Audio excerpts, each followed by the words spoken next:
На время исследования косы мы поселились в отеле «Альтрима». Огромная красивая территория. Взяли самый простой номер, и он был просто огромный. Меня Альтрима покорил обилием живности. Территория непередаваемой красоты. Развлечения тоже на любой вкус. Микро.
Недалеко от отеля стоит легендарный магазин-ресторан «Фишхоф» «Рыбный двор». В продаже у них все только свежевыловленное, а из совсем необычного есть даже варенье из лепестков роз. Интерьер там просто потрясающий, не могла остановиться, излазила весь ресторан вдоль и поперек. Настолько с душой все сделано, очень приятно находиться. И ребята классные, и блюда огромные, и цены не бешеные. В сувенирном магазинчике на Курской косе, помимо классных изделий из янтаря плюс эксклюзив ручной работы местного мастера, вас ждет очень-очень интересная история. Я когда маленькой девочкой была, носками желтый, ну и что, он подумаешь, печь топили янтарем. Да, столько ушло камней. Нельзя было собирать. Тут был, кажется, налог, и пытались тайно ночью. И один отдыхающий приехал и решил схитрить. Как говорится, пошел в темную. А говорят, янтарь нужно пробовать в рот.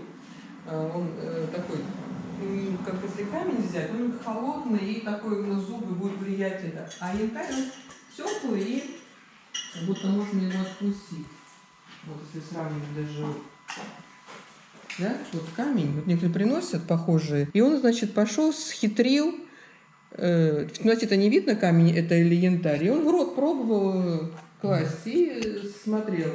Когда пришел домой к хозяину дома, они начали хохотать, потому что у него рот весь был черный, а он набрал угля, которого выбросил. Ну, шли же. А местные жители же хитрили, они специально жгли костры, чтобы проходящие корабли как бы делали остановку. И они попадали, вот у них случалась авария, и гибло очень много. И тем самым, что выбрасывало море, они собирали и ведь жили, и обустраивались, и какие-то редкие вещи, вино там, бочки. Было такое даже.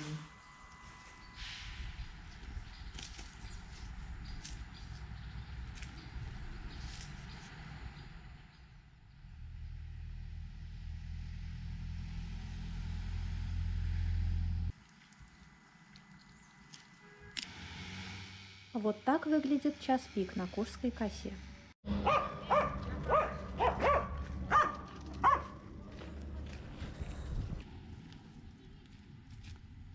А вот так выглядит остановка в поселке Рыбачьем.